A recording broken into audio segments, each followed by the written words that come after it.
I'm 71, and I don't hate people, I just feel better when they're not around. Hello, friends. I'm 71 years old now, and let me tell you, reaching this age has been an eye-opening journey. It's not just the gray hairs, the creaky knees, or the endless doctor appointments, although those do keep life interesting. It's the perspective that changes. You see the world differently, and people in particular feel different to me now.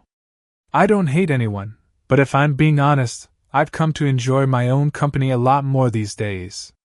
I feel lighter, freer, and just plain better when I'm not constantly surrounded by others. I'm sharing this with you because I think many of you might feel the same way if you're in your late 60s, 70s, or even 80s. Perhaps you've noticed this shift too. Let's talk about it. If you enjoyed this video, give it a thumbs up, don't forget to subscribe, and turn on notifications so you never miss an update. A lifetime of lessons. A lifetime is a collection of stories, some cherished, others we'd rather forget, but all of them shape who we become. At 71, I often find myself reflecting on those stories, and what stands out most isn't the big milestones like weddings, promotions, or anniversaries. It's the smaller, quieter moments and the lessons they carried. These lessons, learned over decades, have subtly but profoundly changed the way I see people and my place in the world. When I was younger, I believed in the goodness of everyone. I thought that with enough kindness, understanding, and effort, relationships could be nurtured and maintained. But life, as it does, had other plans. I learned the hard way that not everyone shares the same heart, the same intentions, or the same capacity to value what you offer. I've been let down by people I trusted, taken advantage of by those I tried to help, and left wondering how I misjudged situations so badly. But these experiences didn't make me bitter, they made me wiser. They taught me that not every battle is worth fighting and not every connection is worth keeping. I realized that people come into our lives for a reason, a season, or a lifetime. Trying to hold on to someone who was only meant to teach you a lesson is like clinging to a chapter in a book you've already finished. It's painful, but it's necessary to let go. Looking back, I see how much of my energy was spent trying to please others, fit into groups, or meet expectations that weren't truly mine. There were times when I overextended myself, giving and giving until there was nothing left for me. I thought that was what it meant to be a good person, to always put others first. But now I understand that taking care of yourself isn't selfish, it's essential. You can't pour from an empty cup, and the best relationships are those where giving is mutual, not one-sided. As I reflect on those years, I'm struck by how much my definition of happiness has changed. When I was younger, happiness was loud. It was laughter at a crowded party, the thrill of a new adventure, or the pride of achieving something big. But now, happiness is quiet. It's sitting on my porch with a cup of tea, watching the sun dip below the horizon.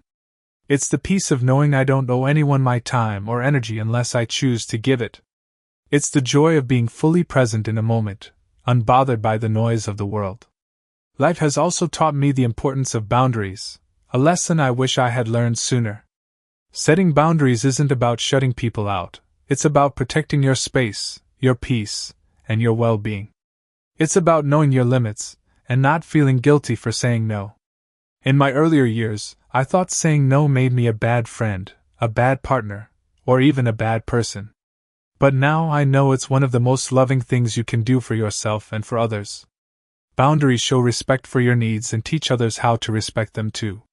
Time has a way of revealing what really matters. The friendships I hold dear now are fewer, but they are richer. These are the people who have stood by me through storms, celebrated my joys, and accepted me exactly as I am. I no longer feel the need to collect acquaintances or maintain relationships that have run their course. Instead, I treasure the deep, meaningful connections that have weathered the years. They remind me that quality always trumps quantity. Above all, I've learned that life is too precious to spend worrying about who likes you, who doesn't, or who understands your choices. At this age, I don't need everyone to like me. I like me, and that's enough. I've grown comfortable with my own company, and I've come to see solitude not as loneliness but as a gift. In the quiet, I can hear my own thoughts, dreams, and truths more clearly than ever before. So no, I don't hate people, far from it. I've just learned that not everyone belongs in my life, and that's okay. The time I have left is valuable, and I want to spend it on what truly matters: peace, joy, and the simple, profound beauty of just being. The beauty of solitude.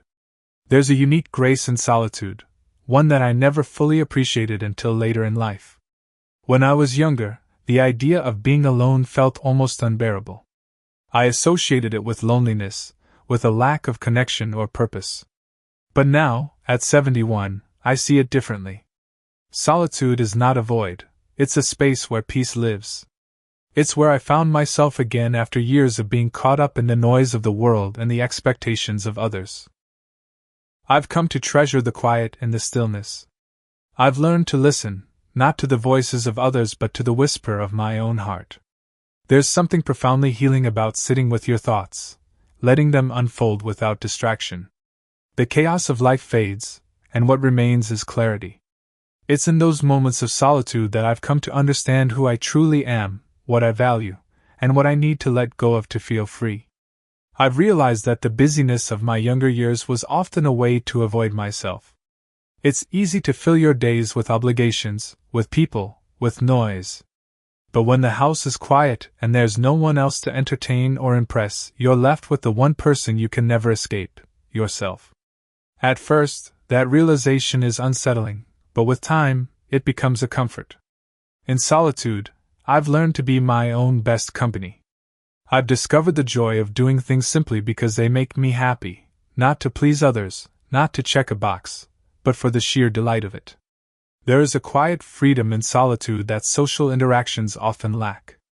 When I'm alone, there are no expectations to meet, no roles to play. I don't have to be the caregiver, the friend, the entertainer, or the problem solver. I can simply be. There's no pressure to say the right thing or to anticipate someone else's needs. It's just me in my natural state, free to exist without pretense. This doesn't mean I've closed myself off to others. I haven't. I still cherish meaningful connections with family and friends, but I approach them differently now. I no longer feel the need to fill every moment with company or conversation. I don't chase relationships that drain me or engage in social obligations out of guilt.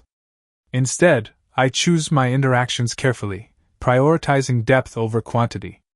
And in between, I retreat into the sanctuary of solitude to recharge, to reflect, and to savor the quiet joys of life. I've also come to see that solitude isn't something to fear, it's a gift. It's in those moments of stillness that I feel most alive, most connected to the world around me.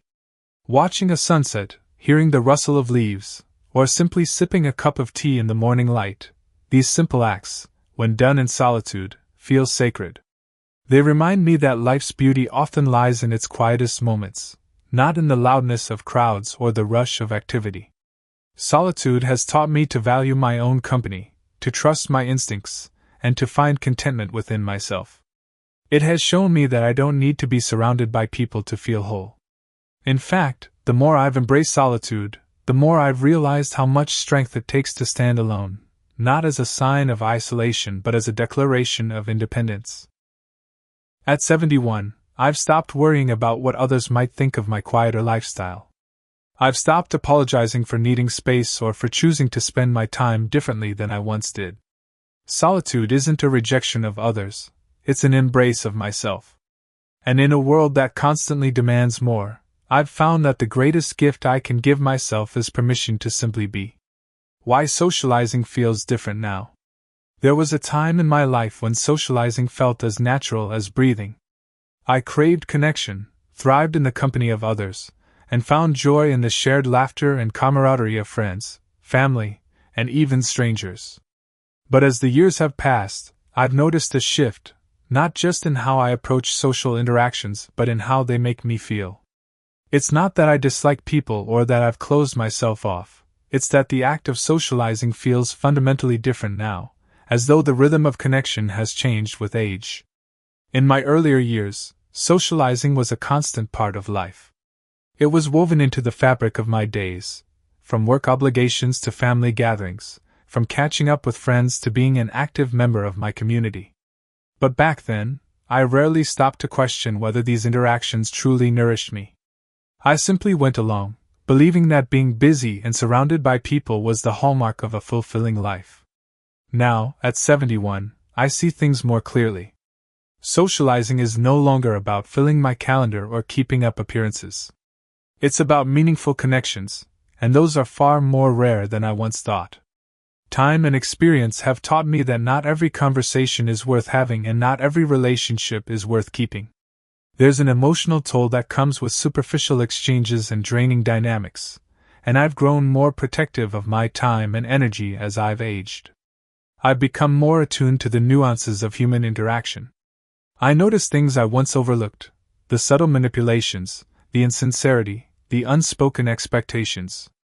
I've learned to read between the lines, to sense when someone's interest is genuine or merely transactional.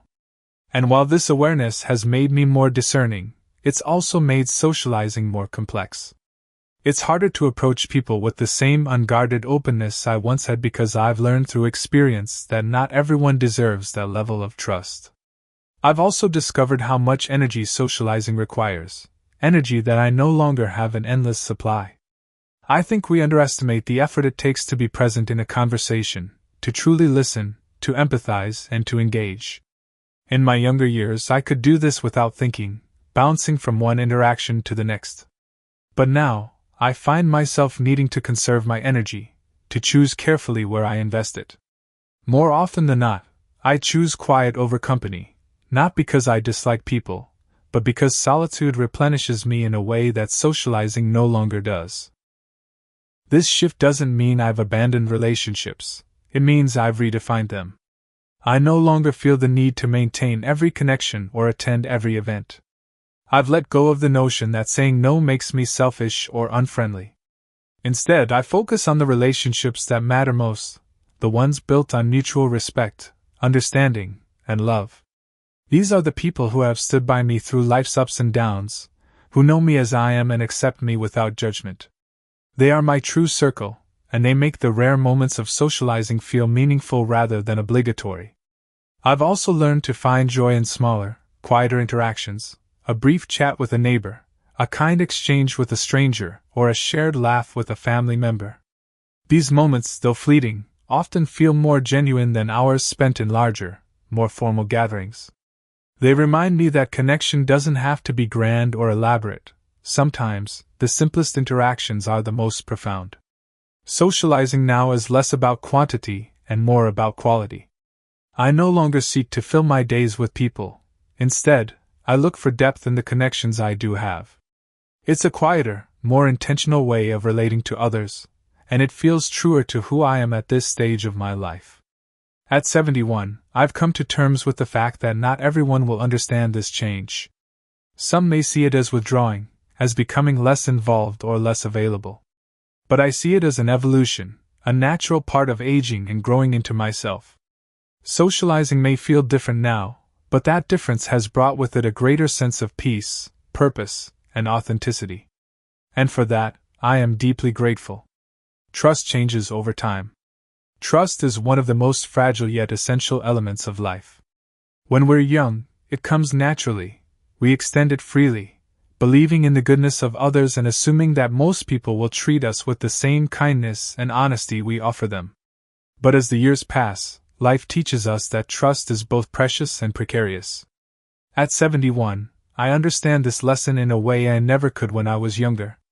Trust hasn't disappeared from my life, but it's transformed, becoming more deliberate, more guarded, and more deeply valued. The journey to this understanding hasn't been easy. I've had my share of betrayals, disappointments, and heartbreaks. Friends I thought would stand by me faded away when life got hard. Promises were broken, and people I trusted revealed sides of themselves I never expected to see. These experiences weren't unique to me, they're part of the human condition. But each one left a mark, a subtle reminder that trust, once lost, is rarely regained in full. Over time, I began to see patterns. The more I trusted indiscriminately, the more vulnerable I became to those who didn't have my best interests at heart. It wasn't about malice on their part necessarily. Sometimes it was simply thoughtlessness or selfishness. But regardless of the cause, the result was the same, a wound to my faith in others. These experiences taught me to be more discerning. I no longer give my trust freely, it has to be earned. This doesn't mean I assume the worst of people, but I've learned to wait and watch, to let their actions reveal their character before I open my heart fully. It's a slower process, but it's also a safer one, and it allows me to build relationships on a foundation of mutual respect and authenticity. I've also come to understand that not everyone is capable of meeting the same standard of trustworthiness. This isn't a judgment, it's an observation. Some people, for whatever reason, struggle to be consistent, reliable, or honest. Others may have good intentions but lack the emotional tools to follow through. Recognizing this has helped me let go of resentment, and instead focus on surrounding myself with those who align with my values and reciprocate my efforts. At this stage in my life, I no longer seek trust from everyone. Instead, I've cultivated a small circle of people who have proven themselves over time. These relationships are my safe harbor, the places where I can be vulnerable without fear. They remind me that while trust can be fragile, it is also incredibly resilient when nurtured with care and understanding. But even within this circle, I've learned to balance trust with self-reliance. Life has shown me that ultimately, the person I can count on most is myself. This doesn't mean I've closed myself off from others. It means I've developed an inner strength that allows me to weather disappointments without becoming bitter or broken. Trusting myself has been one of the greatest gifts of age, and it's something I wish I had embraced sooner. Trust also looks different now because my priorities have shifted. I no longer feel the need to place my faith in everyone I meet.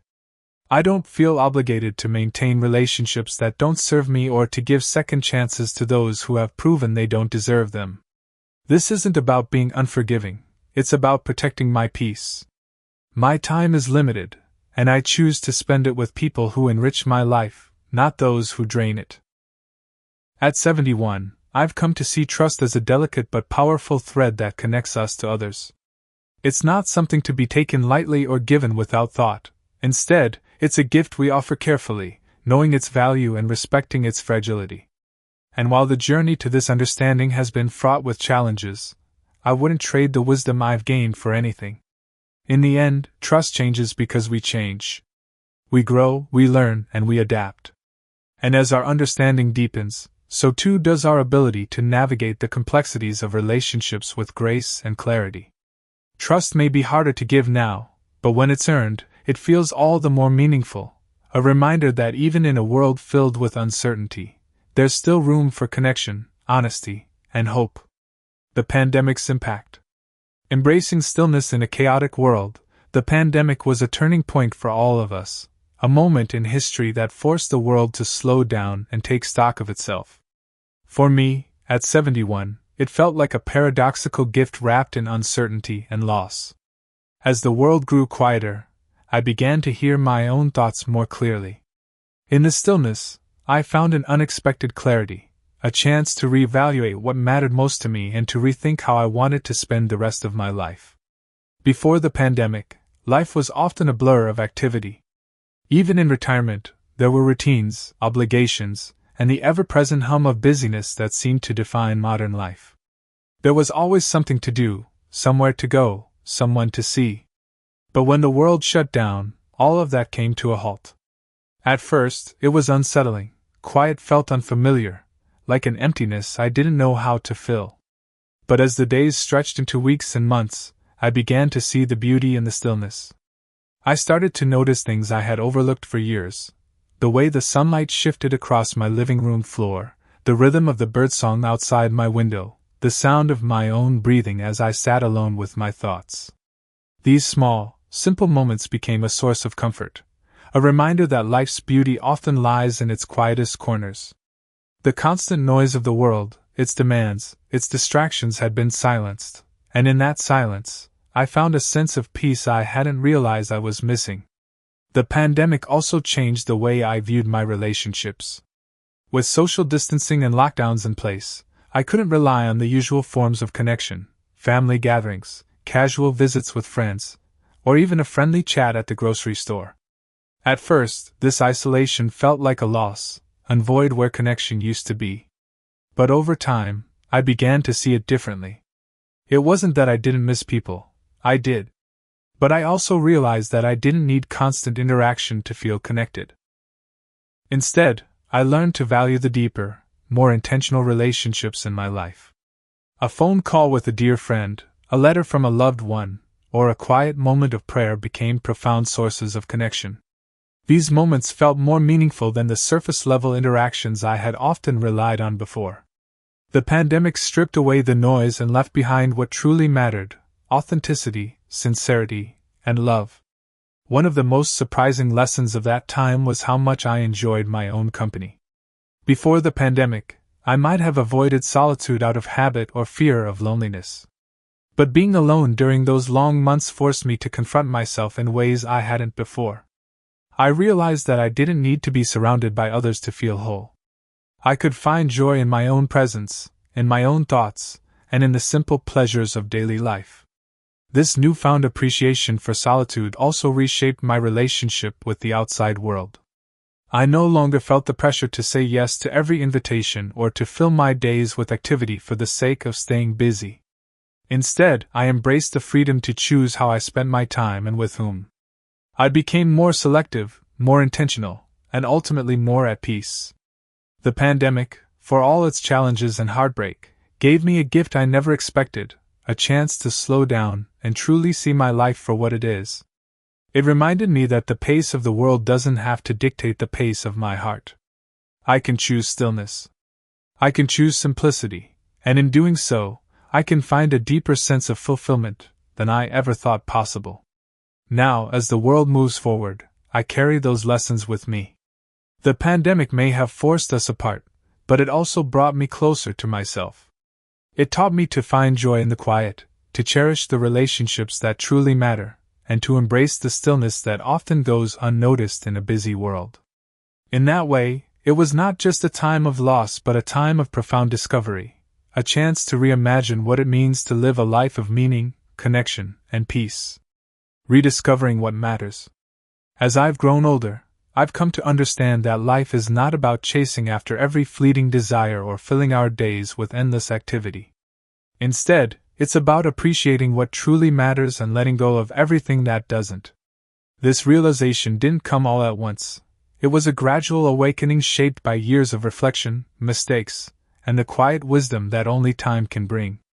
In my younger years, my world felt endlessly busy.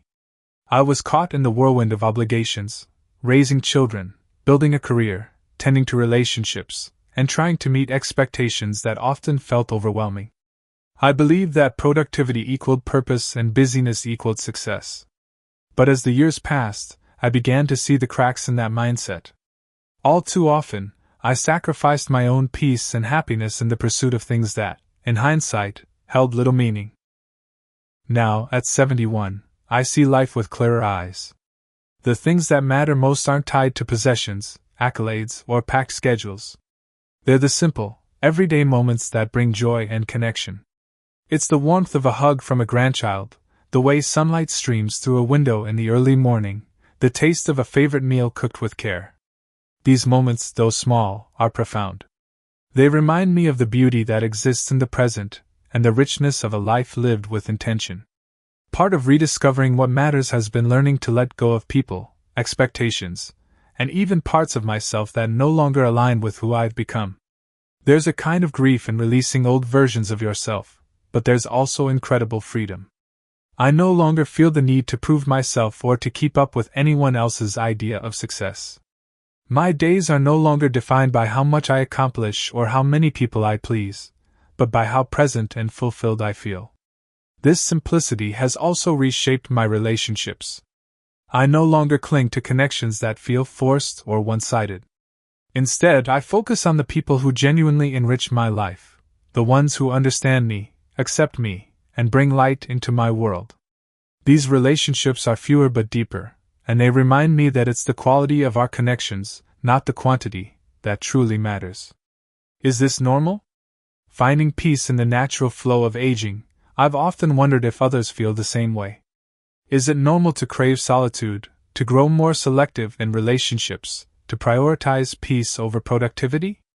The answer I've found is yes.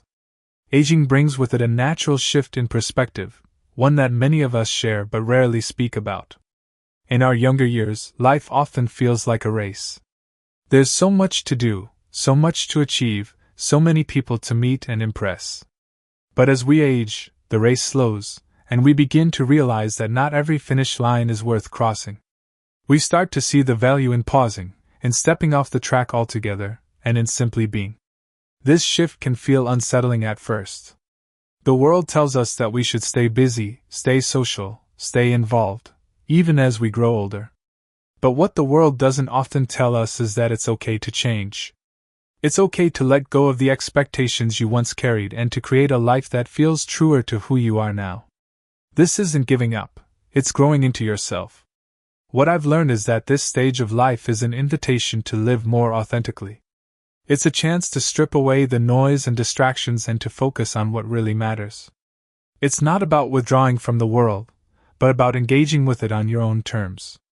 And while this may look different for everyone, the underlying truth is universal. As we age, we become more attuned to our own needs, more accepting of our own limitations, and more aware of the beauty in the present moment. A life of clarity and contentment. As I sit with the reflections of a life well lived, I find myself filled with a sense of peace, not from having all the answers, but from finally understanding the questions. What truly matters? What brings joy and fulfillment? The answers are not in the noise of busyness or the endless pursuit of more, but in the quiet simplicity of being present with what is. Aging has a way of stripping away the unnecessary, leaving only what is essential. It teaches us to appreciate the moments we once took for granted, the warmth of the morning sun, the comfort of a familiar routine, the gentle presence of those who truly care. These small but profound gifts are what make life rich, not the distractions we once thought were so important. At this stage, I've let go of the need to prove myself or to meet expectations that no longer serve me. I've stopped chasing things that never truly mattered, and instead, embraced what's already here. This clarity has brought a contentment that feels deeply grounding.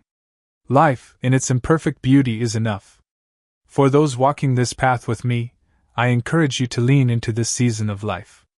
Embrace the lessons it offers, the peace it can bring, and the love that still surrounds you. There is no right or wrong way to live this chapter, only your way, shaped by the wisdom you've earned and the truths you hold dear. As I look ahead, I don't worry about what's to come. Instead, I trust that the same clarity and grace that have guided me this far will continue to lead the way. Life may slow down, but its richness deepens, and in that, I find more than enough. These lessons are meant to inspire you to live fully and authentically. Now, I'd love to hear from you. Take a moment to reflect and share one thing you've learned and plan to apply in your own life.